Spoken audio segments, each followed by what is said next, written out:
Thank you, Madam Chair. So the next bill we have for consideration today is House File 325.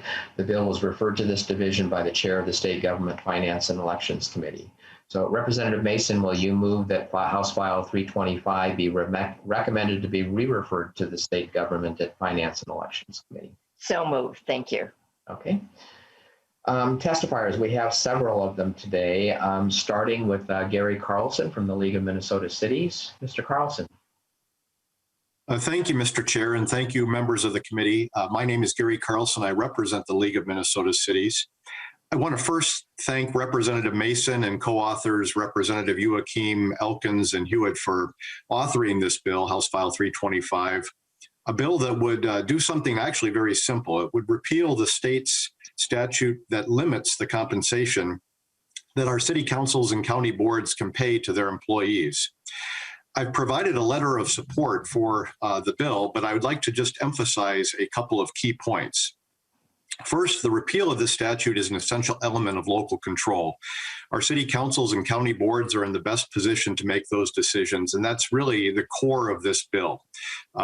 We already have to do other things in under state law to publicize the salaries of our highest paid employees for cities over 15,000. But we do stand by those decisions as city councils and mayors that we can make those decisions on behalf of the cities and their needs. The local government salary cap is also really not based in the economic realities of hiring, and perhaps more importantly, the challenges and the ability of local governments to attract and retain qualified and exceptional candidates.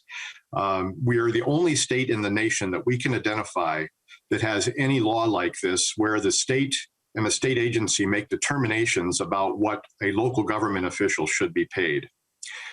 Let me just also say that there is a waiver process in current law, but we don't feel the waiver process works very well, and in fact, it does not yield timely results. And frequently, the conclusions of Minnesota Management and Budget, and I'm not trying to belittle the agency, they have a tough task here of trying to make these determinations, but they really don't yield the results that our city officials and county boards are looking for. And so in other words, they just simply don't yield results that always match local circumstances and local needs. In 2005, the league worked to repeal this salary cap, and that ended in a compromise where we adjusted the cap to be a percentage of the governor's salary, and it was adjusted for inflation annually.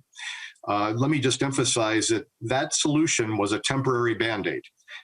We have now found that that cap has not worked under the current economic circumstances. The 2005 adjustment only relieved the pressure temporarily, but it did not solve the underlying problem that we really need to leave these issues to the determination of city councils and county boards. In summary, I would just encourage you to allow us to let city officials, county boards make these decisions on behalf of their organizations and let them do their job as local officials. And then, Mr. Chair, I also had Council Member Luke Hellier from Lakeville here today. He unfortunately he got called away to a quick meeting right now, and I don't know that he'll be back before the end of the hearing, but he does want to indicate Lakeville's support for this bill. He has gone through the waiver process, and the city has adopted this as a priority in their legislative platform as well. I can submit, or we can have him submit, written testimony to the committee if you would please. But otherwise, I will stay on and answer any questions that may come from the committee. Thank you very much. Thank you, Mr. Carlson. So if Mr. Hellier is not here, the next testifier will be Patrick Keene, who's a council member from the city of Rochester. Yes, good morning, Chair and members. My name is Patrick Keene, and I'm a city council member from the city of Rochester. The state salary cap is of particular interest to the city of Rochester, a city of 119,000 residents and 1.4 million visitors each year.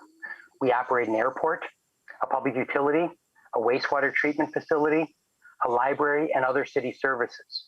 We are a regional city with a national medical reputation. From my perspective, the 15-year-old salary cap likely made more sense when it originated, but it has not kept pace with the world around us. The specific issues and harms to our city are, number one, the salary cap creates skilled leadership retention issues. A retention-specific issue example happened in our city last quarter at our municipal utility. We lost a key leader to the private sector, with salary being a key reason given for leaving. The state salary cap puts our utility at a competitive disadvantage when competing for skills. And to be sure, other states and other utilities know our constraints and they play off of those constraints. Number two, the salary cap impacts our leadership team recruiting, including candidates of color and highly recruited candidates. I should note that the utility executive we lost last quarter was a person of color in a visible community position on our leadership team. Number three, the salary cap removes local control. While Rochester sees it as in the city's best interest to run something like a municipal utility and an airport, these missions put us in competition with investor organizations that operate without such constraints. The current state salary cap, as the league mentioned, does have a waiver process, but the waiver process has become weighted down by volume and the results are inconsistent. The waiver process is not a realistic option in a real-time competitive hire or competitive retention situation. As a council member and part of an elected body, we have to answer to our voters. Along with setting policy for a large city, we clearly do understand our fiduciary responsibilities to the voters. Lifting the cap on cities and counties would not open excessive new spending. It would allow a city like Rochester to make better decisions on staffing, on leadership, and running large complex operations. Lifting the salary cap would not cost the state government $1 in additional spending. I should note that our city's 2021 budget is over $470 million with a local levy of around $80 million, which we voted as a council in going from 2020 to 21 to have a 0% increase. Many of the salaries we are talking about today come from enterprise funds and utility funds and are not property tax levy funded. Thank you for your time today, and I will stay on to respond to any questions this committee may have for me. Thank you. Thank you, Mr. Keene. Our next testifier is Matt Massman from the Minnesota Inter-County Association. Thank you, Mr. Chair and members. Matt Massman, I'm Executive Director of the Minnesota Inter-County Association. We're 15 of Minnesota's larger, faster growing counties, including 4 suburban counties and 11 in greater Minnesota. Thank you, Chair Masin, for introducing and championing House File 325. MICA strongly supports the full repeal of the local government compensation limit that's called for in this legislation.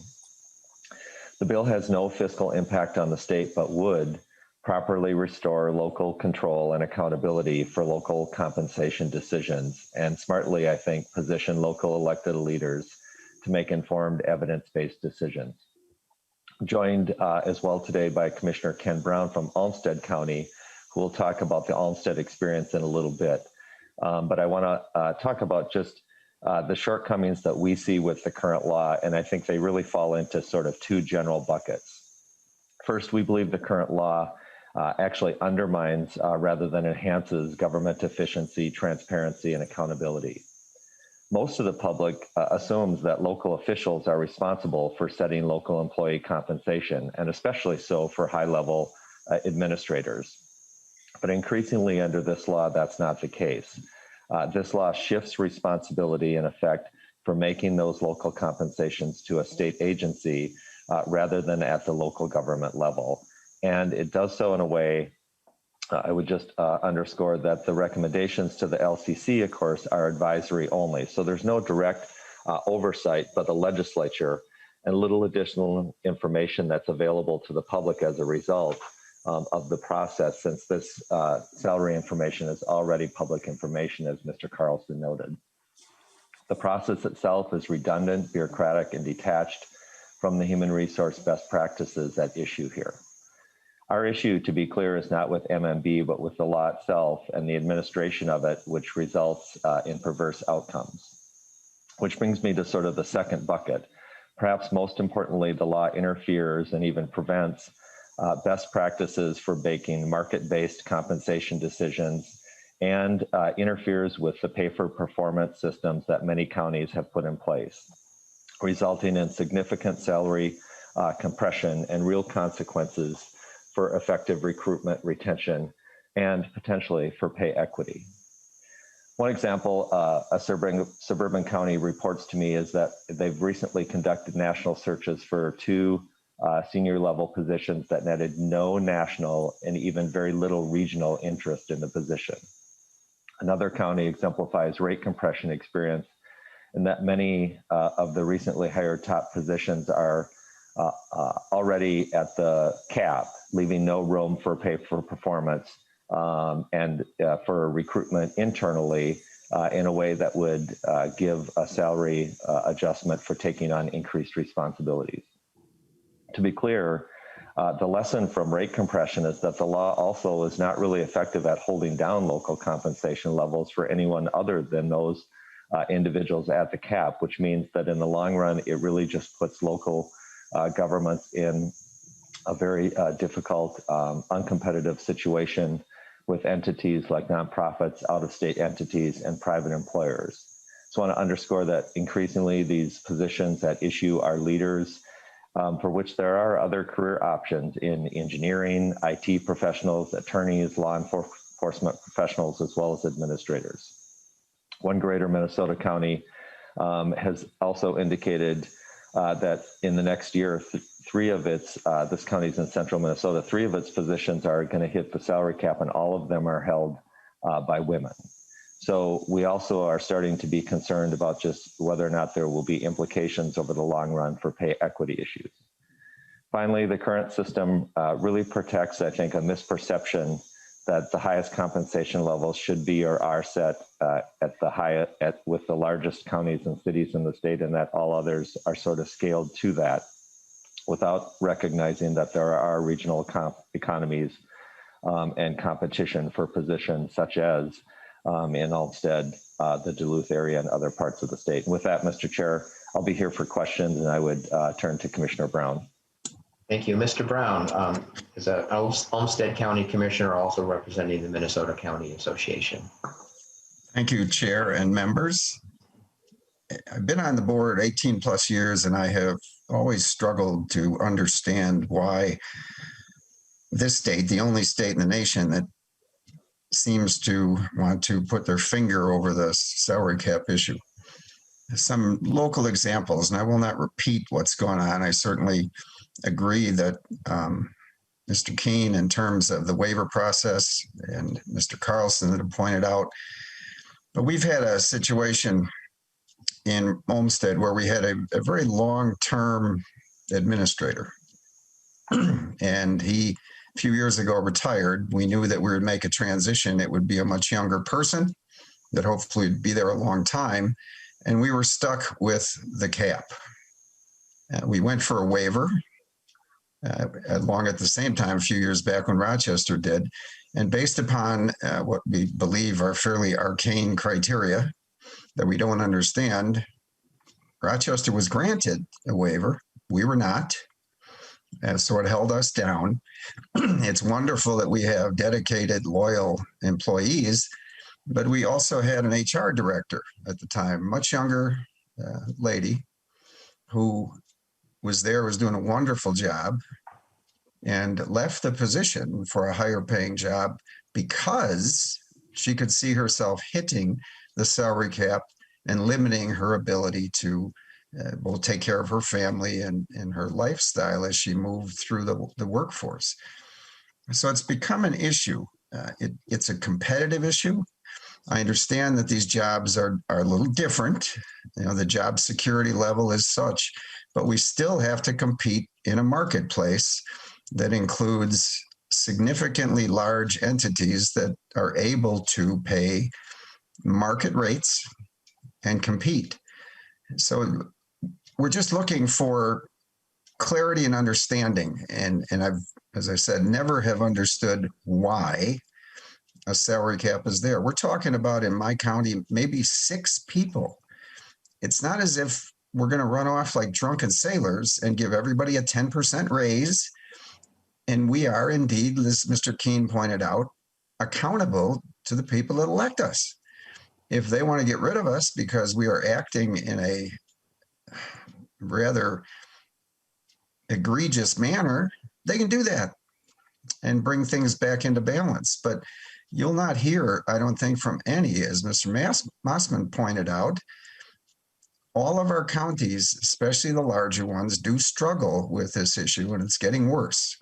It's not going to get better. The last time around, I testified in the Senate committee a few years back, and at least there was a compromise supposedly going to like 200,000. That now should be higher than that. That would help. It would give us some headroom to deal with it. And I just continue to say, last thing I'll say is I struggle with why this state feels that they have to put their hand over the local, accountable local elected officials. So I'm here for questions, any comments, etc. Thank you very much. Okay, questions from members. I'll pose one really quickly. One thing that I was observing in my time in local government was that people in positions, technical positions like the public works directors, IT directors, chief legal officers, would hit the cap, and then they would leave to go to work for a consulting firm, and then they would come back as consultants at double the cost of the city. Are the testifiers observing that phenomenon as well? We certainly have, especially in the professional ones, like you said. In IT, we are very hard pressed to find the right skill level to manage a very large organization, 1,100 plus employees. And with the emphasis on technology, this past year has really highlighted that. It takes a great deal of expertise, both in security, all the things that attack us from outside. Yes, those positions, Representative Elkins, are very key, and we are having much harder time trying to find and retain the kind of expertise we need to run a very large, sophisticated organization. Yeah, so in many cases, it would be much more cost effective for a city or a county to hire a qualified worker at a competitive rate than to go out and hire a consultant to get the level of expertise required. That is a fact. Yeah. Representative Hewitt has a question. Thank you, Mr. Chair. And to the testifiers, I don't know who can answer this question. My question is, and I'm new at this part of it to actually dig into this. Is compensation considered just the cash, or is it total benefit package? Well, I can answer that. The cap is cash, salary. And, benefits, when we look at our organization, we maintain a benefit package that is competitive with organizations our size and or larger. So those are taken into account relative to hiring, but it becomes a matter of salary. It's the cap on the amount of cash that we can pay or that they can earn. And once they hit that cap, you're out of gas. I remember in our case, we had someone on staff, we hadn't given them a raise in 3 years. That doesn't seem fair. Yeah, and I'll add to that answer. I think Commissioner Brown has it right, but there is a tendency when you hit these caps to then start saying, what else can we do outside of salary? And this is the kind of stuff that I really don't want to see us getting involved in. When you start talking about, let's do some sort of deferred vacation, and it's just an ugly environment that cities should not be involved in. Thank you. True. Mr. Chair, last statement. Representative Hewitt, yes. Mm-hmm. Yeah, so I get that. I used to be a union negotiator, and it's all about the cash. You could throw in everything you can on there, and I'm just kind of curious if that's what it was. So, yeah, I could see how this could be a big hurdle for our local governments. And you said we're one of the only states that's doing this, or is there a handful of states? Yeah, I think Mr. Carlson testified that the League of Minnesota Cities has not been able to find similar restrictions in any other state.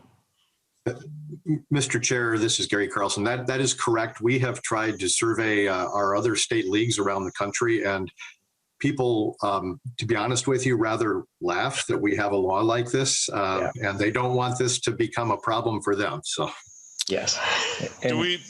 Do we have research on this, Mr. Chair, as far as when did this law go into effect? How old is this law? I see Mr. Carlson kind of raising his hand to answer that one. Mr. Chair, Representative, this law actually, in its current iteration, goes back to 1983 when it was first enacted as a cap based on the governor's salary. I think it was at 95% at that point, and then over the years. It has been adjusted. I should just clarify that the cap is really a compensation cap, not just a salary cap. So other forms of direct and indirect compensation are included in the calculation of this cap, especially anything that is not provided to generally to all employees. So that change, I think, was made, if I'm not mistaken, in the 1990s. But I should also let you know that over the years, the legislature has decided to exempt certain types of employees. So for example, we have exempted local doctors and doctors of osteopathy. We have exempted school superintendents. This law does not apply to schools. We have also just most recently in 2018, the Metropolitan Airports Commission was carved out of this law as well. So they're no longer covered by this. So this issue has welled up over the years, and the law has been modified. But just to be honest, the Band-Aids that we've applied over the years really do not work long term. And honestly, as you've heard today from our local officials, we would just prefer that we let our councils and boards, county boards, make the determination themselves. I'd like to add just very briefly to what he said. When they set it as a percentage against the governor's salary, may surprise everybody to find that, politics actually starts to come into that, setting that salary level. And it in no way keeps up with cost of living, inflation, et cetera. And the governor, who lives in a mansion and has virtually everything provided for them, if you added total compensation or soft money, it would be a much bigger number. And so, as surprising as that may be, politics actually do enter into salary of the governor. Yeah. Okay. Thank you. Mr. Chair, if you could keep it brief, because we do have an amendment to consider as well, and we're going to. I'll keep it real brief, and I just wanted to embrace and appreciate the questions that Representative Hewitt is asking, because I think that it really underscores also the policy questions at issue here, which is sort of why do we have the law in the first place, and what goals are we trying to achieve with it, and is it effective? Because as you've heard from the testifiers, even with the definition of compensation, if transparency is the issue, if accountability is the issue, it really actually is but perverting, I think, over time, the reality of achieving that transparency and accountability in many ways. And it's not even necessarily limiting salaries, it's just creating rate compression at the top. Yeah, thank you. So Representative Quam, I believe you have an amendment? Yes, I do. And would you like to? You're finally ready to yes, we're ready to. Yes, we're ready to have you move your amendment and describe it. Thank you, Mr. Chair. And I would move my DE1. Yeah, it's a DE1 amendment, and it comes from the idea that we're going from the current system to no limit. And I would think we'd need at least some transition, especially this time, there's a lot of concern about what are our budgets, et cetera, and what might happen with going from the limit to no limit. It's structured as two parts that were purposely made divisible. And one is changing the reference cap to 200,000 and adding a inflator to it. One of the testifiers at least mentioned that there needs to be some sort of a there's no increase for inflation, so there's an inflator in this. And the other section is with the LCC, Legislative Coordinating Commission, to be the entity which does have legislative leaders participating in that activity. We did have two entities, a county and the major city within the county. One got it and one didn't. So that system is broken. Yeah. And the intent is fix that system a little bit so it's not just a bureaucratic, but it does have legislative input and to hopefully get a fairer process to bypass the 200K width inflator limit.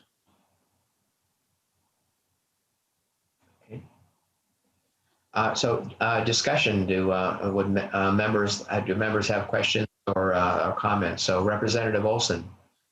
Yeah, thank you, Mr. Chair. I guess I would just question the logic behind why a city administrator, for example, should warrant pay that exceeds an executive who is responsible for 5.64 million Minnesotans. I think that if we don't worry about this a little bit, we will allow cities to completely explode their pay to city administrators. I had a city administrator. We looked at it, and yes, you are beholden to the voters. I looked at it every single time and said, I wish we could give you a raise. We can't, we don't have the money.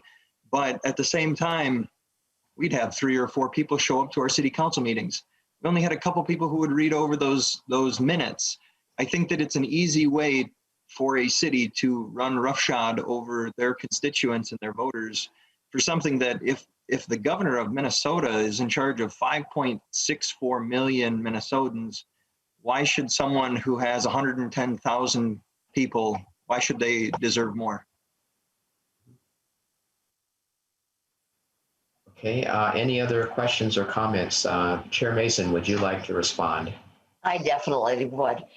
First of all, I'm not sure who is in charge of the governor's salary at this point, and if that is a competitive salary.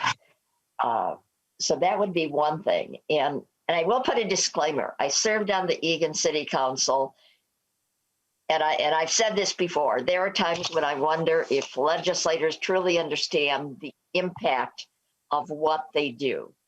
This to me is just totally off the wall. I mean, when a city goes to hire a major staff person, you're usually hiring some type of consultant to have, to help you. You're looking at other salaries. I mean, nobody wants to, and that's a generic term, I guess. I mean, why would anybody want to pay more than they have to?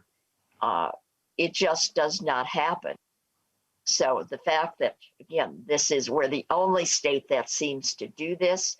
And do you think legislators and MMB keep track of all the salaries for city officials? I would guess not. And especially, I think we were fortunate to have people from Olmsted County and Rochester on, because when I did the bill last time, Senator Cascaden was one of the testifiers. And again, Rochester asked for a waiver, which is in Olmsted County. They got it. Olmsted County, which encompasses Rochester, did not. So, I mean, clearly there's no consistency. And as our testifiers have said, there is no reason for us to put on this any type of restriction. You're dealing with elected officials. I'm sure their people will complain if they go too high. So those are my comments. Thank you. Yeah, Representative Olson. I guess I would just respond with a story from a small town just south of the border in Iowa that recently had their mayor, their city administrator, their former city administrator, and their chief of police imprisoned based off of some things that they were pulling over their constituents. So I just fear that if we start opening up these roadblocks, we may be asking for trouble. I see no other hands raised, so we can proceed to a vote on this amendment. Representative Quam, do you want a roll call so that our votes are recorded? I think when this gets to its, Mr. Chair, when this gets to its next committee, there will be more percolation and a tweak, since the intent of the amendment is to try and, hey, let's have a transition to the wild, wild west with no limit. I would say it's fine just to do it normal, and we can roll call at the next committee. All right, thank you. So all those in favor of Representative Quam's DE1 amendment, say aye. See. Aye. Opposed? No. Oh, no. Amendment fails. So we can move on to the main motion of the bill. Representative Masin, do you have any closing comments, and would you like to renew your amendment? Yeah, I do want to renew the motion that this bill pass on to the Senate, State Government Finance and Elections Committee. I think we've had a lot of valuable discussion so far, but the bottom line is we need to allow our communities the ability to hire the staff that they need to do a good job. So I ask for your support. Thank you. Thank you very much. Mr. Kilgard, will you take the roll? Righty. Representative Masin. Aye. Representative Elkins. Aye. Representative Quam. Nay. Representative Byrd. Aye. Representative Bolden. Aye. Representative Hewitt. Aye. Representative Mecklin. No. Representative Olson. No. Representative Joaquin. Yes. We have 6 ayes and 3 nays. So the bill is moving on to the State Government Finance and Elections Committee. So